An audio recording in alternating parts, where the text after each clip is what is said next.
we thought it was a cool idea to maybe try and get rich. Like, God forbid you do something outside of the norm, which is go to school, get a degree, get a job, live paycheck to paycheck, have more month and money. Like, that never excited me. The whole like sit in a cubicle and, have a job and work for somebody else and 9 to 5. Like, what the biggest thing for me? Yeah.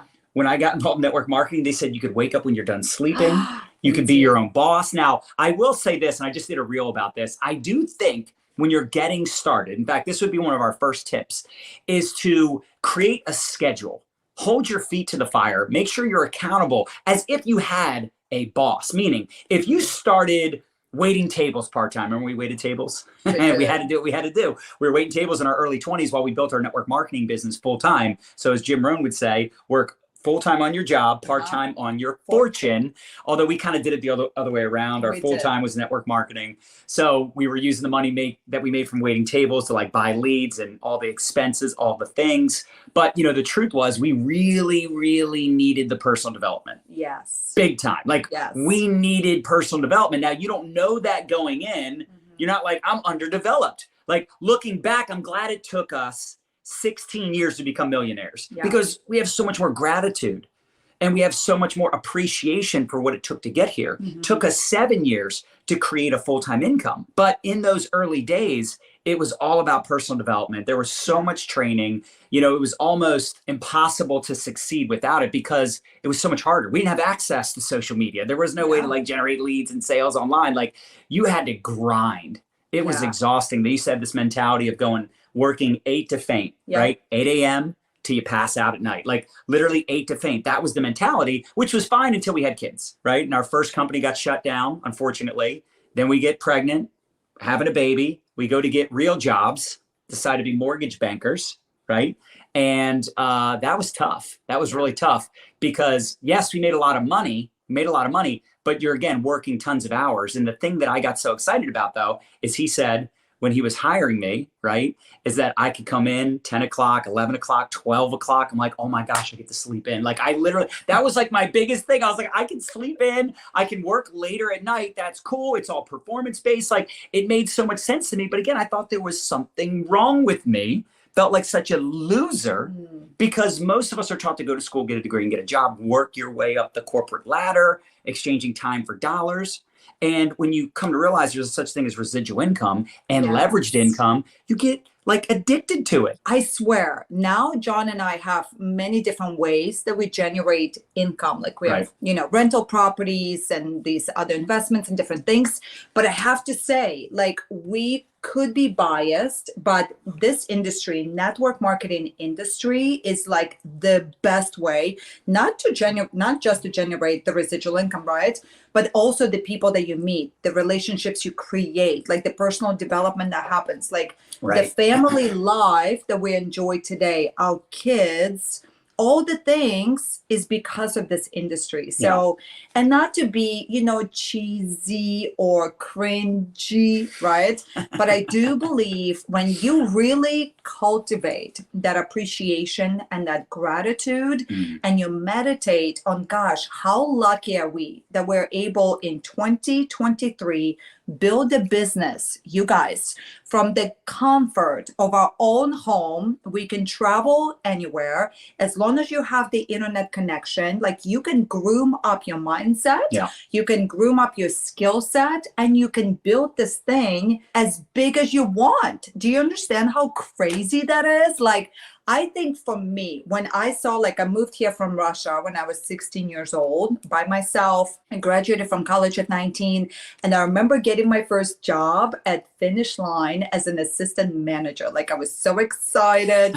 My family was so proud of me. And then I remember getting that first paycheck and I worked really, really, really hard. And then I go, wait, who's FICA? Like, who's FICA? Why is he taking my money? And I quickly learned at 19 that, first of all, this is one of the triggers when they said, Nadya, you have to be here at 9. And immediately every cell in my body goes, I'm going to show up at 9:15 just because. Like, how some of us, we just have those little awareness points, like maybe, maybe not.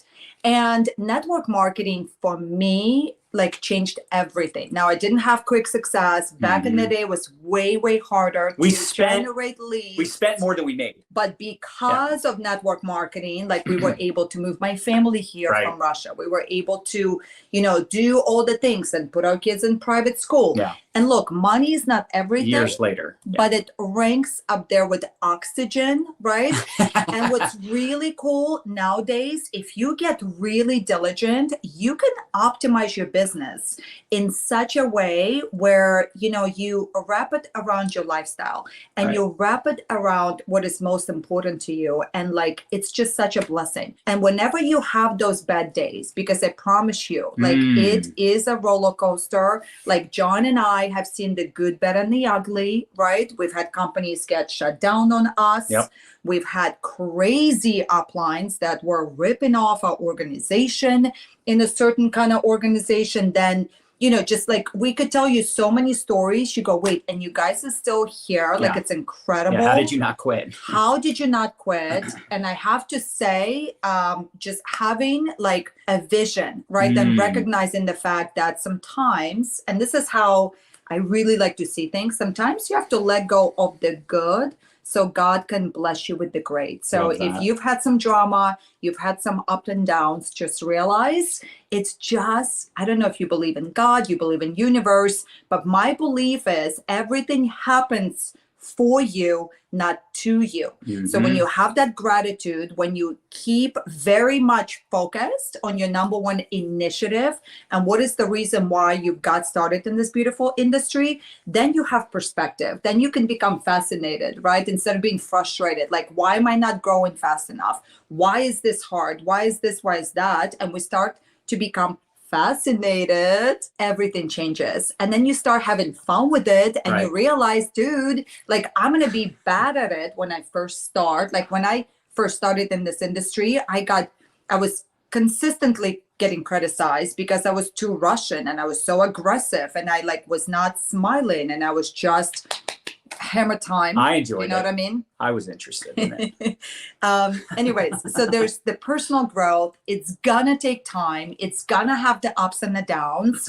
But I think if you have that mindset of, look, 5 years is gonna go by anyway. Yep. 5 years is going to be here before we know it. And then you showed up every single day with the goal of being 1% better today than you were yesterday. And if you're going to compete with yourself yesterday. And if you're going to be fascinated. I think that just sums it up, baby. I don't know. I'm actually grateful for all of our crappy experiences. Same. Because it made us better leaders. I learned more from the bad examples than I did from the good ones. And it's like Bryn said, if you just commit to showing up even when you don't feel like it, because your feelings and your goals are two totally different things, right? Your goals don't care about your feelings, and your feelings certainly don't care about your goals and dreams. So if you have a dream, right? You have a goal and you want to go out there and crush and you want to build an MBA, a massive bank account, big problems, big paychecks. Love it. Because mindset is everything. You're not going to excel in this profession. Because listen, you might say, well, the economy this and the economy that, right? Because that could be the news story. That could be the new, thing we're blaming our lack of results on. Yeah. But the truth is that economy conversation is interesting because we had our first 6-figure year in network marketing in 2008, the last time the economy crashed. And here's what I'll tell you. There's a lot of people looking for something new. In fact, our team, our organization has probably recruited more people in the first 2 weeks of this year than we have in the first 2 weeks of any other year. Yeah. I know there's a lot of people looking for something new right now. You got to be excited about that. And it's not about the product. The product is relevant, of course. The company is relevant, but ultimately these people are joining you. And people follow strength, not weakness. So this is why you need to create that schedule. You should have a work space in your house. Like where it's like a designated area, you have set hours of operation. You can't build an empire if you're just randomly showing up when you feel like it. Yes. And human beings are incredibly random. Yeah. And if you ever notice, like imagine somebody took your brain, put it in a blender, and blend it with the top off. Right. So if you ever feel that, right? Like what's what's a way to troubleshoot that? Well, let me just gonna give you 5 things. Can I share? Yeah. Number one, what is your number one initiative for 2023? This is a great clarity question, you guys, because, let me actually give you an example. So back 10 years ago, John and I were at the second highest rank at that company. And we found ourselves in a situation where, yes, we were making a 6-figure income, but we were never home. Like we legitimately squeezed like 40 years of work into 5 years. We were doing PBRs every night. John and I would drive in 2 different directions, do 2 different PBRs. Home meetings. Yeah. Home meetings, private business receptions. Every night we would do Friday night leadership training. Then we would do Saturday training. Then we go back on Sunday and do more home meetings. And you guys, to demonstrate how crazy committed we were, I was pregnant with Christina. I did it all through the pregnancy. Then we had her on a Tuesday. She was 10 pounds and 2 ounces. It's crazy to say out 10-pound baby. Yeah. 10-pound baby. It's crazy. We had her on a Tuesday. And then on Saturday, we were doing a Saturday training. Yeah. And I will never forget the way my mom looked at me that day. And she's like, Nadya, oh my gosh, you just had the baby. Like, it was a crazy experience. Like, there's got to be a better way to make money, right? So that was the time that we started to really consider. And our number one initiative at that point became, look, we need to figure out a way to make a 6-figure income in the industry, but do it online so we could stop this mad schedule. So that became the number one initiative. And then we became obsessed. We leaned into that. We figured it out. Once we figured that out, and by the way, for those of you guys right now, if your network marketing business is not a 6-figure business yet, I would focus on that as my number one initiative. Yeah. Once you get that machine going, step 2, for those of you that have a 6-figure business, then we need to catch a bird's eye view on everything that you do. Right. On everything that we do. And this is when we started to really examine, wait, what are the activities that are repetitive tasks and what activities do not require our talent? And let's start to be more strategic, and let's optimize our time to the point where when we show up to do the business, we only do the things that only we can do. And then everything else, let's start to create a team around us to help us really cultivate more joy in the life. Like, how many of us recognize, right? Not to be philosopher central over here, but how many of us realize we only get to do this once? Do you know what I mean? Like, there's so many people out there that pretend or they live their life like they get to do it again. And as we are now in our 40s, it's so crazy. I know we do not look it. Thank you for your compliment. I received it fully. You don't look a day over 39. Oh, you're funny, John. That's why I married you. You know, you start to realize, look, if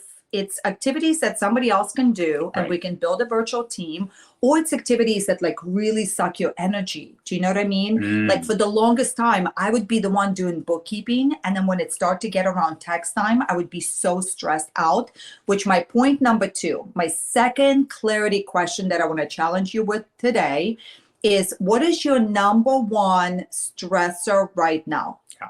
So notice, anytime you feel like, I don't know what direction to go in, you ground yourself in, okay, what is my number one initiative, right? And number 2, what is the number one stressor? So I started to recognize, look, this bookkeeping thing is a legit problem. Yeah. I hate it. It zaps my energy, right? So I start to think about time consuming. It's time consuming. And maybe the most important part, I'm not an expert at it. I don't love doing it. Therefore, I'm not going to optimize that particular thing. So I hired a bookkeeper, right? So you start to surround yourself with experts that also can help you optimize your back end.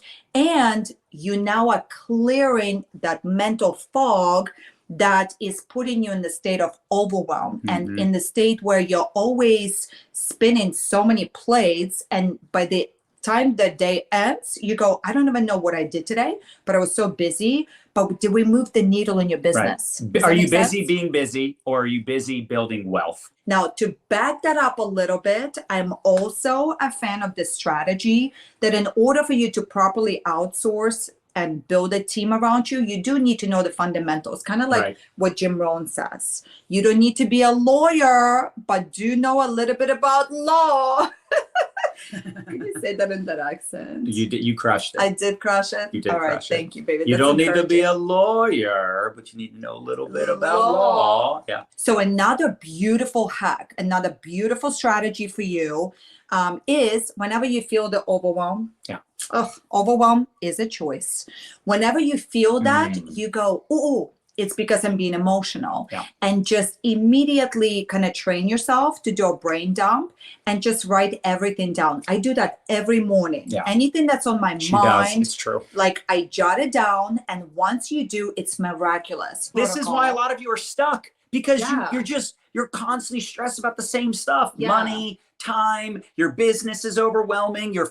It's the same stuff. And it's like, look, this is your choice right now, today. It's to sit down and figure it out. You are a professional problem finder. Now you need to be a professional problem solver. Boom. Always No more focused on problems. Now you need to focus on solutions. Okay. That's how I just told you, big paychecks solve big problems, right? Like in order, you can't have one without the other. You can't say, well, I want a big paycheck, big bank account, big lifestyle, big with vacations. No adversity. I want a big beach house like John and Nadia. I want a big business like John and Nadia, and not anticipate having big problems. No side effects. Exactly. You got to sit down and map out what are your stressors, what are your initiatives, what are your priorities, what matters most to you.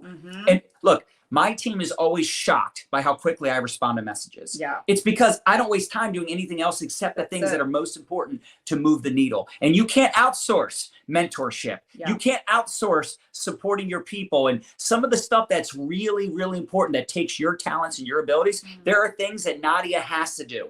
Yeah. And listen, it's not just about strengths and weaknesses. It's also about likes and dislikes. Yeah. Because you might say, John, I love cooking.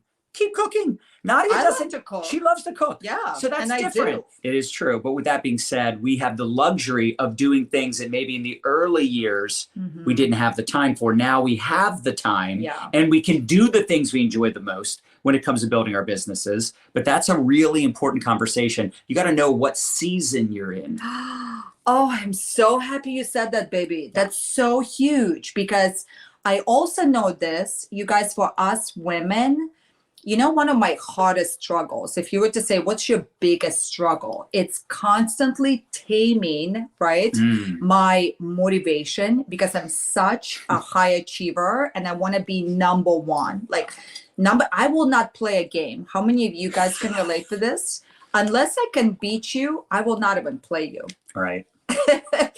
If that does not communicate my personality, She had to stop playing poker. I had to. She had to stop playing poker, even for fun, because she would get so pissed when someone would do something that didn't make sense, something stupid. No, that guy was wasted, remember? And he totally should not have been in the hand.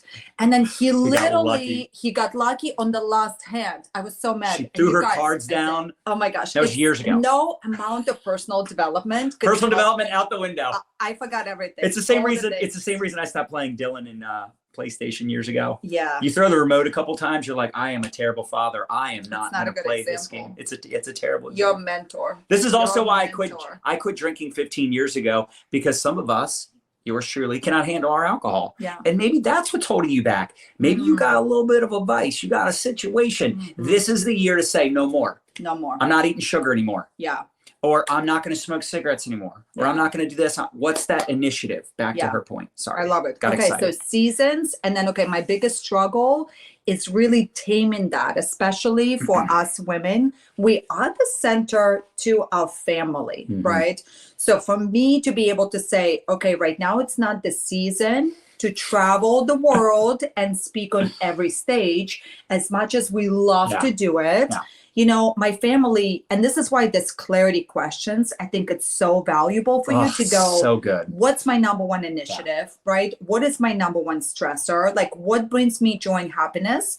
And so ultimately for us, our kids, like that's our biggest legacy, right? And we wanted to have the luxury. 10 years ago. Think about 10 years ago, we decided that we're no longer doing this old we're school not going to BS. sacrifice our kids for Yeah. the business. And so like our son now is 18. I cannot believe it. And then our daughter is 14. So we literally have Dylan goes to college this year.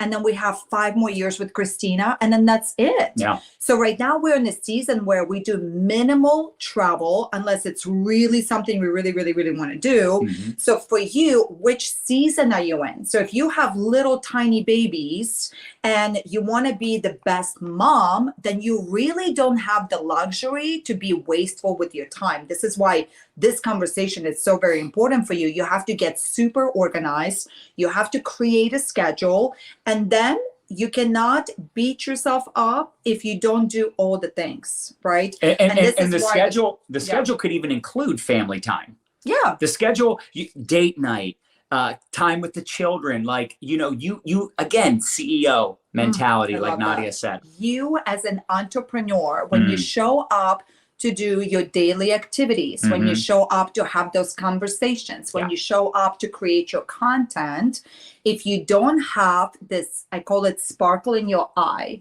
when you don't have the bigger vision towards that energy, that frequency is what we need to cultivate. High vibes, y'all. High vibes. Let's go. Number 3. Okay, here's a good one. What is your net worth goal 5 years out?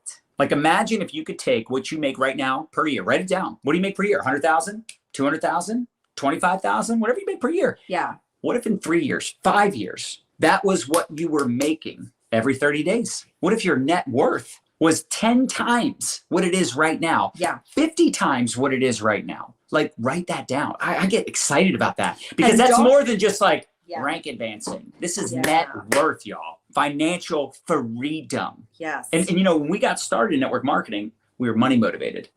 We were money motivated. Then we realized it's not the money, it's the freedom. But you can't create the freedom if you don't have the money and you don't help others achieve it. I really love it. So my vision for you is that you'll learn all the skills to become a professional and network marketing pro. You optimize your business, you wrap it around your lifestyle, and then you get savvy, right? And that would be like one of the wealth plans, is that now that income is generating you passive income too. But let's talk about number 4, because this is actually that next level. Yes. This is also the most important piece. Yeah. And this is, what are you doing every day when you create your perfect day? We want you to figure out, what does that look like? Yeah. What is future pace? What does your perfect day look like? Let's dream. Because let's think about it. Let's feel the energy. Y'all ever seen Wall Street? The newer Wall Street with Michael Douglas? Nadya calls him That's Michael how we Douglas. call him, yes. And then I probably you become real head around. took on the accent. But anyway, so in the newer version, which is still 10 years ago probably, but he says something to him. And actually reminds me of the Gary Vee quote. Yeah. It doesn't matter how much money you make, it's how you make your money. Please. But the problem with most of us, especially once you start to achieve success, it's like you have a goal, you hit the goal, you're like, all right, next goal. Instead of being like, wow, look how much I've accomplished, look how far I've come. And in Wall Street, he asks the guy, what is your number? He's sucking on a cigar and he's like, more. Wrong answer. Wrong answer. Meaning it doesn't matter how much money he makes, he just wants to make more. This is the problem with so many people that start to achieve success, is it's just more. And they have this scarcity mentality that it's all going to go away, that it's all going to fall apart if they don't keep working, and they never get to enjoy it. And then their kids grow up with resentment. They end up in divorce court. They end up like not having healthy relationships. They end up lonely. They end up, like I was listening to this one podcast and he said, He said, some of the loneliest people I know are the wealthiest people I know, which wouldn't that be unfortunate? They didn't have this clarity. They didn't have clarity on their perfect day. You know, They what didn't do you have want the to do every clarity. day, right? Yeah. Like it shouldn't be just about working 8 to faint like we talked about earlier. What does that perfect day look like? What time do you wake up? What do you do with your spouse or your kids or your How whatever? do you want to feel? How do you want to feel every day, right? Yeah. Because at the end of the Love day, that. the ultimate goal should be just happiness, joy, fulfillment, purpose, right? Freedom. What do you want that perfect day to look like? Okay, so there's 2 things you need for optimal happiness, right? Because so many people, you're right, they chase this something, right? How many of us it's happened before? You set a goal, you hit a rank, and you go, wow, that's what it feels like. And it's very brief. And then you're on to the next thing. Well, 2 things for optimal fulfilled life is number 1, progress. Like you'll notice when you're not growing, you're doing the opposite, right? And there's a saying, if you're not growing, you're dying. Now, dying is a little bit negative. I don't believe in, negative words and putting it out there, but you do need growth. Progress equals happiness. And number 2, contribution. You'll also notice when you're not turning around and contributing, right? You're going to feel that emptiness, like you're not succeeding or whatever. So I love that challenge. If you haven't done your goals for 2023 or those clarity things for 2023, I want to challenge you tonight. Like enjoy, a cup of hot tea, glass of water, whatever, glass of champagne, and like really be brainstorming, jot it down. And number 5, and I want to close out with this. Confidence. How many of us struggle with confidence? It might be the most common thing we hear. Yes. People, and I'm talking about leaders. I'm talking people already earning 6 figures, multiple 6, 7 figures. Everyone struggles with this. The imposter syndrome, the lack of confidence. So go on. I love this. This is so good. This is so good. So for those of us that struggle with confidence, matter of fact, there's a statistic, they say men are more confident than competent, and us ladies, we're more competent than confident. So if that comes up for you, where you feel like, gosh, I really struggle with confidence, like what can we do?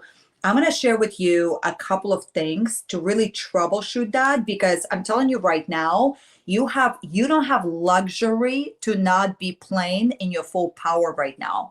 As John talked about, with this economy, right? There's a lot of people that are on their knees. They're praying for a solution. You have a miracle in your mouth. And if you're timid about it, that's going to be a hindrance. There's no and they're going to join time someone else's team to waste. And here's another thing too, though. Those people are meant to be joining you, nobody else. So I take it as a responsibility. I do not take it lightly. So there's a thing called, and I learned this from one of my favorite people on the planet, Brendon Burchard.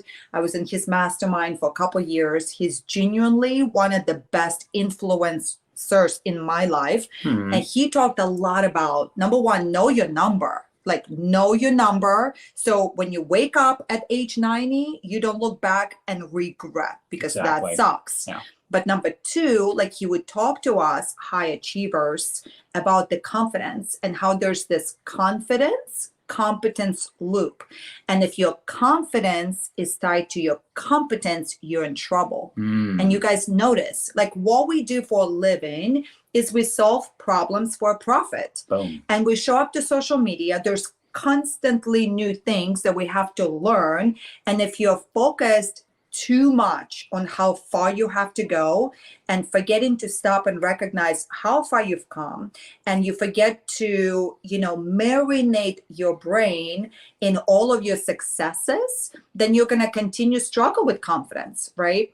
But what we need to also do is untie competency from confidence, and we need to reframe it.